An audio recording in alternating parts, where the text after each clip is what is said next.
자, 오늘 본문은 산헤드린과 로마 정치 권력 그리고 빌라도가 결탁하는 장면을 볼 수가 있습니다. 결국 예수님은 빌라도의 정치적 재판을 받으시게 되죠. 인간의 법정 앞에 서게 됩니다. 그러나 예수님이 인간의 법정 앞에 섰다고 해서 실제 하나님이 이렇게 버려두신 것처럼, 그리고 예수님 마치 힘이 없는 것처럼 보여지게 되는데, 예수님이 인간의 재판에 법정 앞에 섰다 할지라도 이것은 실제로 하나님의 법정 앞에 섰다라고 저들 봐야 하는 것이죠. 사람들은, 빌라도는, 산헤드린은 예수님을 정죄하려고 하지만 하나님은 그 과정 가운데에서 인류를 구원하시기 위한 길을 열어두는 것을 오늘 본문을 통해서 볼 수가 있습니다. 여기까지 이해가 되십니까? 네. 이해가 되는 눈빛으로 저를 좀 보시면서 11절 말씀, 우리 스크린 보시면서 11절 말씀 함께, 11절 함께 읽겠습니다. 시작. 예수께서 총독 앞에 섰음에 총독이 물어 이르되 내가 유대인의 왕이냐? 예수께서 대답하시되 내 말이 옳도다 하시고, 오늘 본문이 조금 길기 때문에 오늘 말씀도 좀 길 수가 있습니다. 빌라도가 묻습니다. 뭐라고 묻습니까? 내가 유대인의 왕이냐? 네, 그때 예수님이 뭐라고 말씀하시죠? 네, 그래, 너 말이 맞다. 예수님의 이 대답은 정확한, 그러니까 빌라도가 질문한 그 의도가 있을 거 아니에요. 그리고 고발한 내용에 의하면 왕이라고 그런다. 그러면 빌라도 입장에서는 예수님이 정치적 왕이라고 하는 것인지, 아니면 그들이 말하고 있는 메시아적 왕을 말하고 있는 것인지, 빌라도가 그냥 여기서 통틀어서 너가 왕이냐라고 했을 때 예수님이 그래, 내가 왕이다라고 하는 그 질문의 답이 사실은 그가 요구하고 있는 답변에 대한 완전한 동의도 아니고, 그렇다고 정확한 부정도 아닌 상태에서의 내가 왕이다라고 표현한 것이죠. 자, 그렇다면 이 내가 왕이다라고 했을 때에 정치적인 왕을 말할 것인가요? 아니면 메시아적 왕을 말하고 있는 것일까요? 메시아적 왕이겠죠. 자, 이것을 빌라도가 어떻게 받아들였는지가 저는 굉장히 궁금했었습니다. 사실 예수님은 정치적 왕으로 오신 것이 아니시죠. 그렇다면 예수님이 어떠한 개념으로 대답하는 것일까요? 그 근거가 무엇일까요? 메시아적 왕으로 오셨다는 근거가 무엇일까요? 성경에서 이렇게 말씀하고 있죠. 요한복음 18장 36절에 보게 되면 내 나라는 이 세상에 속한 것이 아니다라고 이미 예수님께서 말씀하셨습니다. 내 나라는 여기가 아니다. 그렇다면 어디 왕이다라고 말씀하신 건가요? 네, 이것을 빌라도는 이해를 못했을 것입니다. 왜냐하면 예수 메시아에 대한, 그리스도에 대한 이해가 없었기 때문에. 그래서 유대인들 중에서는 예수님을 정치적 왕으로 오실 분으로 생각을 했었고, 빌라도도 그럴 가능성이 높은 것이죠. 자, 우리도 예수님을 정치적 왕으로 오셨다는 것을 정치적 왕으로 오셨다라는 것으로 믿는 것은 아니지만, 나도 모르는 사이에 예수님을 마치 정치적 왕인 것으로 내가 믿는 그러한 성향이 나도 모르는 사이에 우리에게 다 있는 것을 볼 수가 있습니다. 언제 그렇습니까? 평소에는 전혀 티가 안 나죠. 그러나 내가 어떠한 사건이나 문제 가운데 있을 때에 나도 모르는 사이에 예수님을 만왕의 왕, 메시아적 왕으로 생각하는 것이 아니라 나의 도움을 채워줄 분으로만 생각한다는 것이 정치적 왕의 개념을 갖고 있는 것과 똑같은 것입니다. 저희들도 그렇다라는 것이에요. 오늘 본문이 그런 내용을 말하고 있습니다.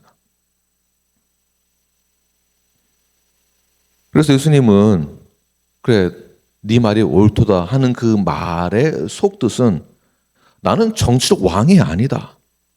그러나 나는 왕이다 라는 뜻이죠. 나는 왕인데 이 세상에 속한 왕이 아니라 내가 속한 것은 하나님 나라의 왕이다. 내가 왕이다. 메시아다. 십자가로 세워지는 왕, 죽음으로 세워지는 왕, 죄인들을 살리기 위해 이 땅에 제한된 몸으로 오신 왕, 세상과는 다른 왕. 이렇게 내가 메시아적 왕이다. 너 말이 옳도다라고 하니까 사실은 사내들 입장에서는 어떻게 받아들이는 거냐면, 제가 조금 격하게 표현한다면 저거 때려잡을 놈이네 입장으로 가지게 됩니다. 자기가 메시아라고 왕이라고, 자, 그들에게 있어서 예수님이 왕이라고 말했을 때 그들은 어떻게 이해를 할까요? 신성 모독이 되는 것입니다. 야, 이 인간이 너가 하나님이라고 왕이라고, 예수님의 메시아 되심을, 그리스도 되심을 믿지 않는다라는 것이죠. 그래서 그들이 반박합니다. 12절 말씀을 함께 읽겠습니다. 시작. 대제사장들과 장로들에게 고발을 당하되 아무 대답도 아니하시느니라. 자, 이 말은 대제사장들, 장로들, 그러니까 사내들이니 뭐라고 하면서 계속 빌라도에게 더 고발을 한 것입니다. 저 신성모독죄입니다. 죽여야 됩니다. 어떻게 감히 이 인간이 자기 스스로를 메시아라고 말할 수 있습니까? 네, 그 말에 예수님이 어떻게 반응합니까? 아무 말도 안 하신다. 아무 말도. 빌라도 입장에서는 이 상황을 보고서, 아니, 스스로 왕이라고 인정한 사람이 그 뒤에 쏟아지는 그러한 비난과 공격, 반박을 하고 있는 그들의 고발을 듣고서는 왜 가만히 있는 것인가? 이해가 안 되는 것이죠. 그러니까 왜 반박을 안 하는가?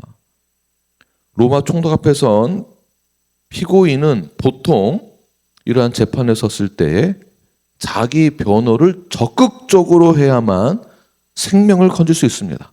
지금 십자가 앞에 서느냐 안 서느냐, 죽음 앞에 서느냐 안 서느냐, 그 중요한 재판 가운데 자기 변호를 확실하게 해서 설득력 있게 반박을 해야 되는데, 예수님은 오히려 죽음 앞으로 다가갈수록 반박을 안 하고 침묵하시는 것에 대해서 억울함을 호소하지 아니하시고, 고발자에 대해서 반박하지 않고 침묵한다는 것은 자포자기한다라는 것이겠죠.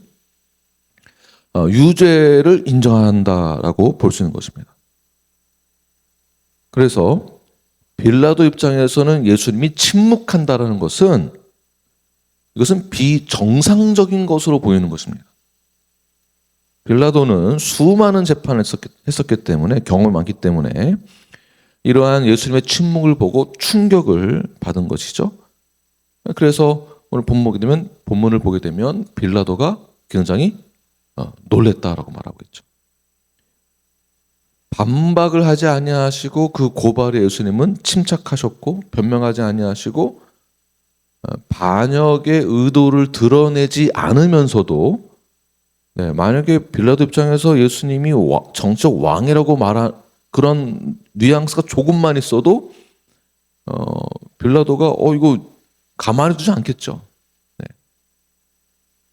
그 고발 앞에서도 흔들리지 않고 반역의 의도를 드러내지 않으면서도 침묵하셨던 것. 왜 이렇게 예수님은 침묵하셨던 것일까? 그 모든 것은 하나님의 구원 계획과 십자가를 향한 그 섭리와 구약에서 모든 예언을 이루기 위함인 것을 예수님은 그대로 말씀대로 실행하셨던 것입니다. 이사야서 53장 7절 말씀을 우리 지난번 읽었지만 다시 한번 읽겠습니다. 시작. 그가 곤욕을 당하여 괴로울 때에도 그의 입을 열지 아니하였으며 마치 도소장으로 끌려가는 어린 양과 털 깎는 자 앞에서 잠잠한 양같이 그의 입을 열지 아니하였도다. 묵묵히 예수님의 신성과 인성이 그대로 다 드러나는 장면이죠. 완전한 인간으로서도 그 무거운 짐을 짊어지고 가시는 그 길, 결코 그 십자가의 길이 쉽지 않음에도 불구하고 침묵하심으로 묵묵히 우리의 모든 죄를 다 사하여 주시기 위하여 그 길을 걸어가기 위해 침묵하셨다라는 것. 예수님은 십자가로 향하여 나아가는 그 길에 대해서 하나님의 말씀에 순종하는 것, 하나님의 뜻을 이루기 위하여서 저항하지 않았다라는 것. 빌라도는 그 모든 것을 다 알 수 없었지만 예수님의 침묵에 대해서 놀랐다라는 것은 이해가 안 되는 측면이 있으면서도 그것이 패배로 향하는 그 길이 아니라 그 침묵은 구원을 향하여 나아가는 침묵이었다라는 것을 조금은 안 것 같습니다. 18절 말씀을 보아도 그들의 시기 때문에 이들이 그렇게 고발하는 거 아니겠는가라는 표현을 보고 있고, 아무리 예수님을 신문을 해보아도, 재판을 해보아도, 본문을 다 읽어보면 예수님이 죄가 없음을, 무죄임을 그가 오히려 선포하게 됩니다. 15절 말씀, 그래서 15절 말씀 어떻게 이제 진행되는지 한번 함께 나누겠습니다. 15절 시작. 명절이 되면 총독이 무리에 청한 대로 죄수한 사람을 도와주는 전례가 있더니. 자, 이것은 로마가 민심을 달리기 위해서 만든 일종의 사면제도인데요. 빌라도가 이것을 통해서 예수님을 풀어준 명분을 찾고 있었었는데, 왜냐하면 예수님이 무죄라는 것을 그가 알고 있었기 때문에 그렇습니다. 그리고 시기 때문에 그런 것을 알고 있었던 것이죠. 그래서 오늘 본문에서는 극단적인 비유를 들고 있는데요. 극단적인 비교를 보여주고 있는데요. 바로 한쪽에 서 있는 완벽한 죄수, 완전한 죄인, 살인범이고 폭도이고 죄수였던 바라바가 어떠한 죄수일까요?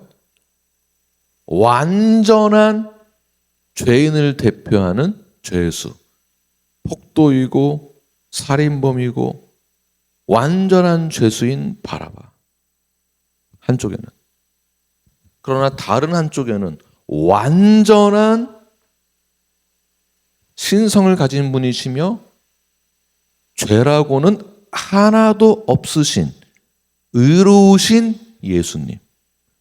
이것은 비교 불가능한 것이죠. 누가 더 옳으냐, 누가 더 의로운가, 이게 비교할 수도 없는 큰 차이가 있습니다.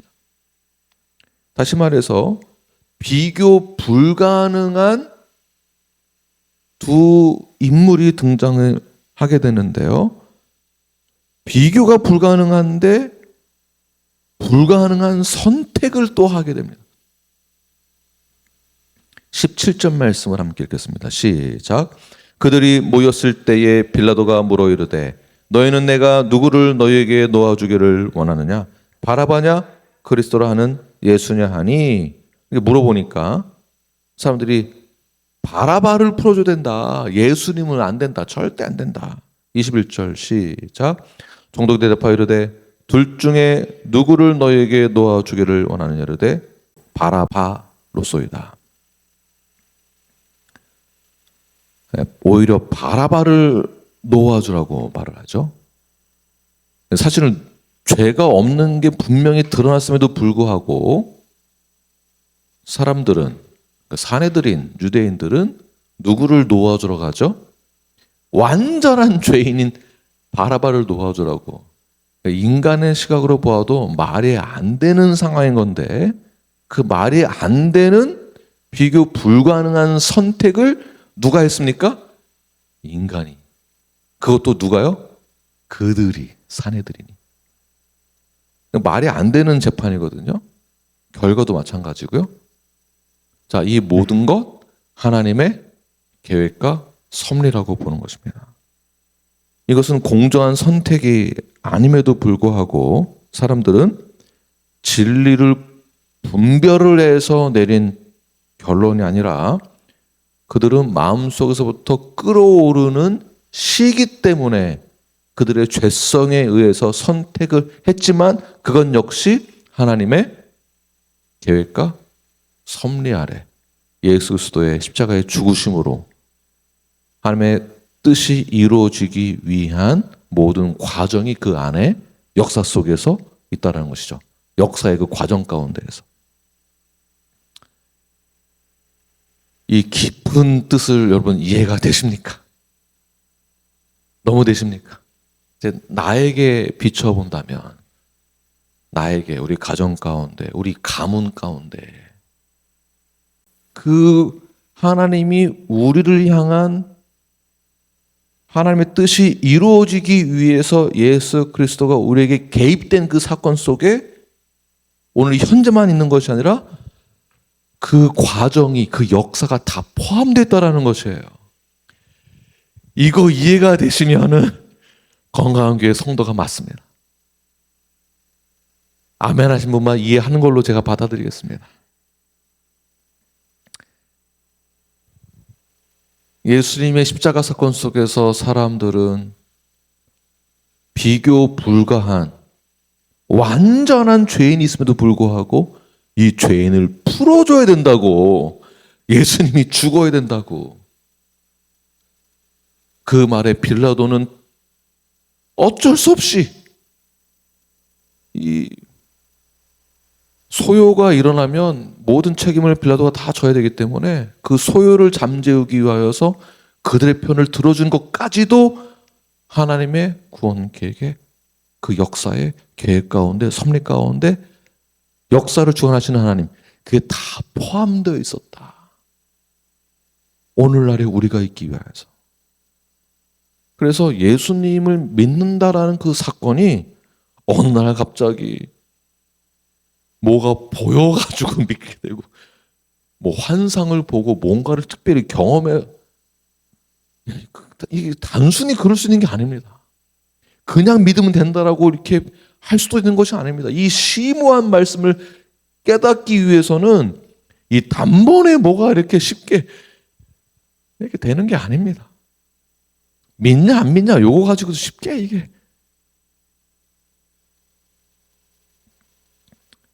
결국 그들은 죄인을 선택했고 의인을 버리는 선택을 하게 되고요. 그들은 생명을 버리고 죽음을 붙드는 선택을 하게 됐습니다. 빌라도는 그것을 다 간파하게 됐죠. 이것은 그들의 시기심 때문이다. 하지만 군중들은 그 얼토당토 않는 그들의 주장에 판단력을 잃어버리고 진리를 외면하고 결국 바라바를 선택했지만 그들의 어리석음까지도 하나님은 하나님의 섭리를 통해서 하나님의 구원의 역사가 이루어지게끔 하나님의 그 구원의 지혜가 널리 퍼지게 되는 것이죠. 자, 이것을 우리는 뭐라고 하는가? 죄인은 살아나고 의인이 대신 죽고 유죄였던 그가 풀려나고 무죄가 넘겨지고 바라바가 살고 예수님은 죽고, 이것을 뭐라고 할까요? 이것이 복음입니다. 복음. 이것을 다른 말로 뭐라고 할까요? 대신 죽는 것을 대속이라고 합니다. 이것을 또 다른 말로 뭐라고 말할까요? 은혜입니다. 은혜. 그렇다면 바라바는 누구일까요? 바로 김한국 목사입니다. 바로 당신입니다. 네. 자, 다 같이 따라 하십시오. 내가 바라바입니다. 네, 내가 바라바입니다. 내가 바라바처럼 살았기 때문에 예수님이 대신 그 자리에 서게 되신 것이고, 예수님이 바라바인 나 대신 서기 위하여서 지난 시간 속에 하나님의 역사하심으로 오늘 현재 우리가 있게 된 것입니다. 지난 시간 속에서. 그 지난 시간이 아픔이고 고통이고 어둠이고 불만이고 불안정이고 감정적 메마름이고 고통이고 분노인 것 같지만, 그러나 그 시간 속에서 역사하시는 그 하나님의 은혜가 오늘 현재 우리를 있게 한 것입니다. 이것이 구속의 사건이고 은혜의 사건이며, 이것이 우리에게는 복음이 되는 것입니다. 예수님이 바라바처럼 살았던 나 대신에 그 자리에 대신 쓰셨고, 우리가 죽어야 할 그 자리에 예수님이 대신 서게 되셨습니다.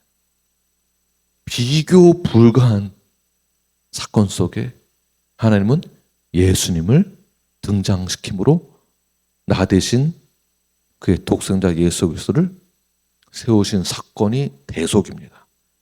이것을 마음에 새기십시오. 내가 구원받은 것은 내가 잘나서 된 게 아닙니다.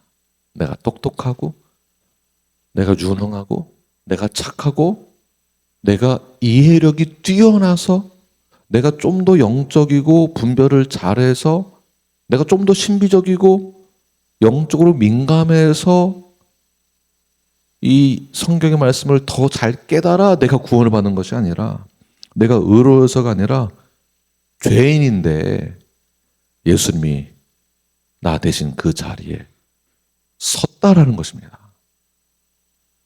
그런데 나는 죄인이 아니다, 이렇게 말한다면, 와, 이거 어떻게 해야 되는 건가요? 기독교의 모든 순수한 진리를 무너뜨리는 겁니다. 나는 죄가 없다고, 나는 죄인이 아니라고.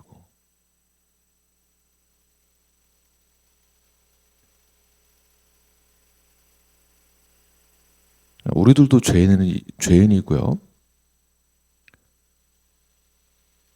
세상에서 죄가 아니라고 말하고 있는 그들도 사실은 죄인이죠. 그 무엇으로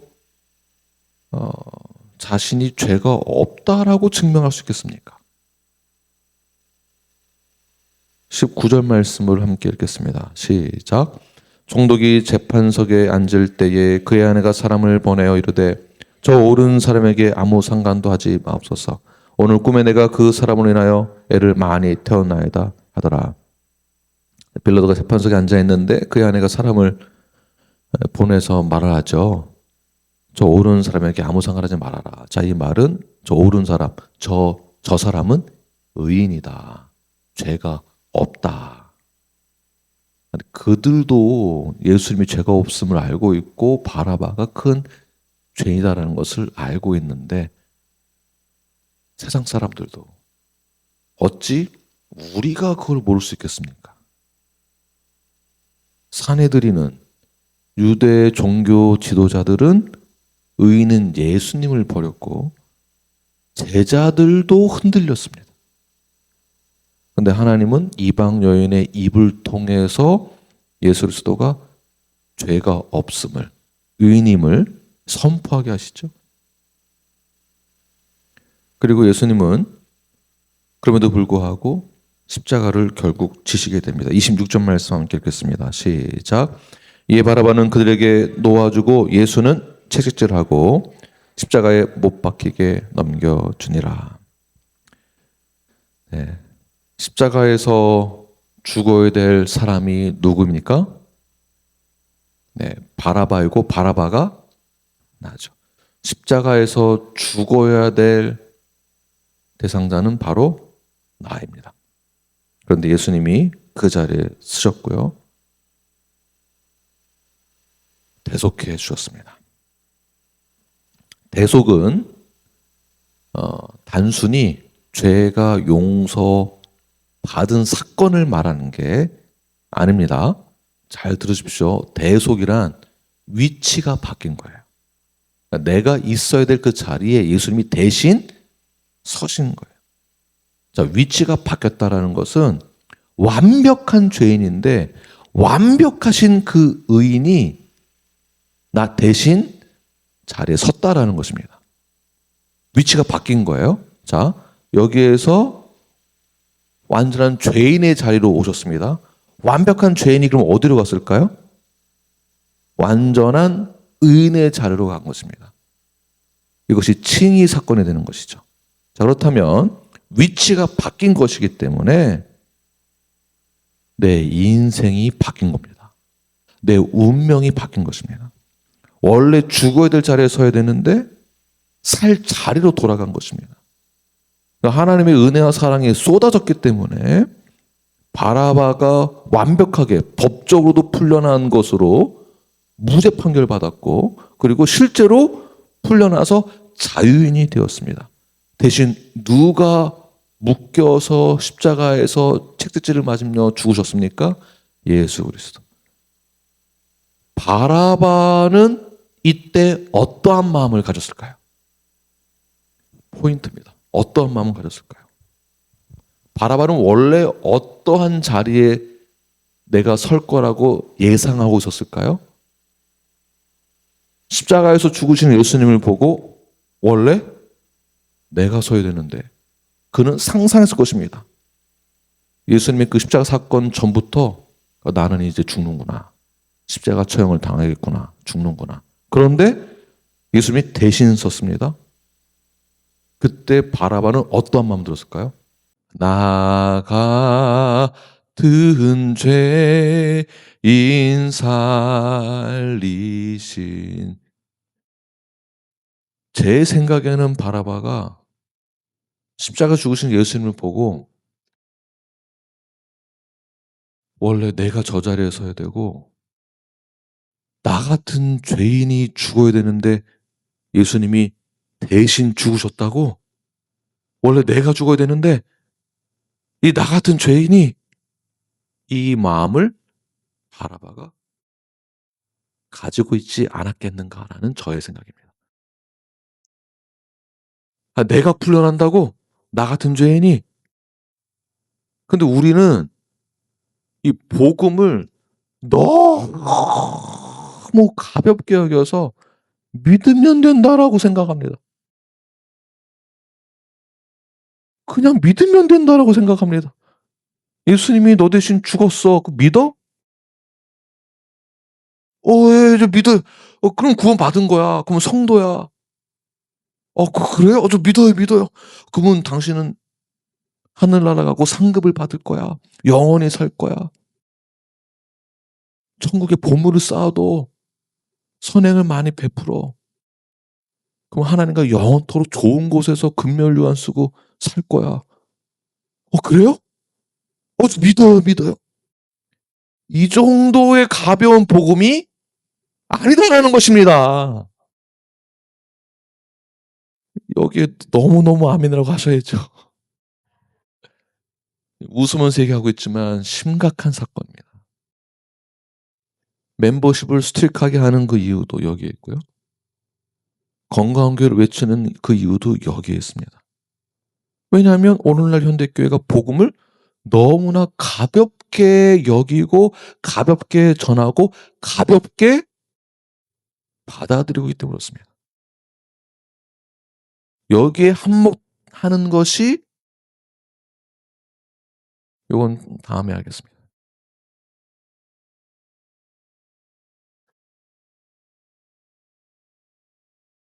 굉장히 복음을 가볍게 여기는 것이 오히려 교회이고 저희들입니다. 바라바가 무슨 생각했었을 거라고요? 내가 저 자리에 서야 되는데 나 같은 죄인이 용서받는다고? 그 자리에서 바라바가 눈물을 흘리며 십자가에서 죽으시는 그 예수님을 바라보며 저분이 진정한 나의 왕이다라고 생각하지 않았을까요? 그게 나라고 한다면. 우리는 그 자리에, 바라바가 있어야 될 그 자리에 내가 있다라고 생각이 됩니다. 바라바가 살게 된 그 이유는 무엇입니까? 오직 예수님 때문입니다. 오직 예수님. 내가 살 수 있는 것은 무엇입니까? 이유는 오직 예수님 때문에 그렇습니다. 내가 구원받은 그 이유, 내가 하나님 앞에 설 수 있는 그 이유 딱 하나밖에 없습니다. 예수 그리스도의 보혈밖에 없습니다. 내 의로 됐다라고. 여러분, 그 신앙생활하는 것에 있어서 내가 이렇게 신앙생활 잘하는 그 이유, 내가 구원받은 그 이유 또는 멤버가 되었다라는 거, 요거 자랑하지 마십시오. 자랑하다가 크게 다칩니다. 예수님 때문이다라는 것을 기억하십시오. 이것을 아는 사람은 감사함으로 사는 것입니다. 십자가를 붙들고 살아가게 됩니다. 바라바처럼 살 것인가? 내가 예수님을 따르며 살 것인가? 바라바는 풀려났지만 그의 삶이 변화되었다는 것은 기록에 안 나와 있는데, 중요한 것은 세상에 의해서 풀려났다라는 것이 아니라 오직 예수 그리스도에 의해서 자유의 몸이 되었다라는 거, 여기에 초점을 둬야 되는 것입니다. 그러므로 그가 어떻게 살았는지는 모르지만 구원받은 것은 맞죠. 자, 이 말이 중요합니다.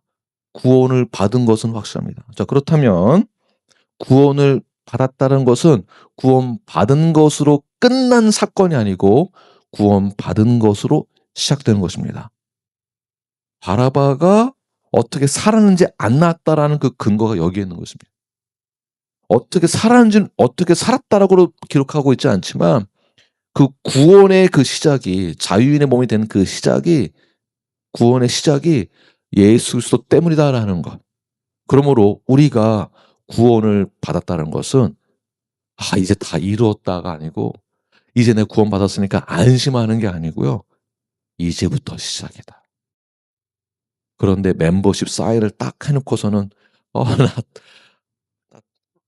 나 할 거 다 했다라는 식으로 이렇게 이런 자세로, 예, 한숨이 나오겠습니까? 안 나오겠습니까?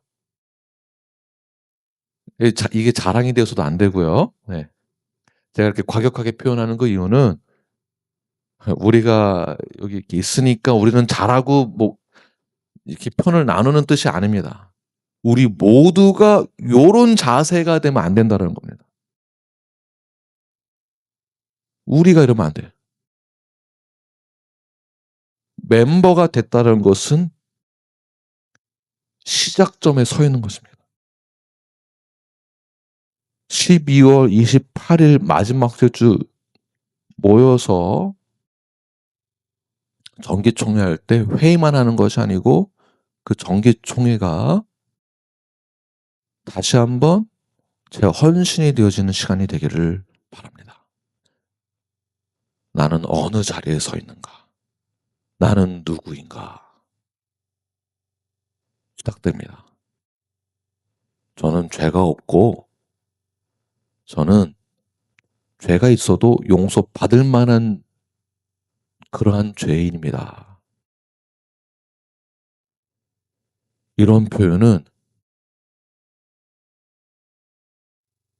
제가 더 심한 말을 할 수는 없지만 성경에 그런 표현이 나와 있지는 않습니다. 그런 근거도 없습니다. 용서받을 만한 죄라는 이런 문장이나 이런 이해를 할 수 없는 겁니다. 이거는요. 문장이 이게 연결이 안 되는 겁니다.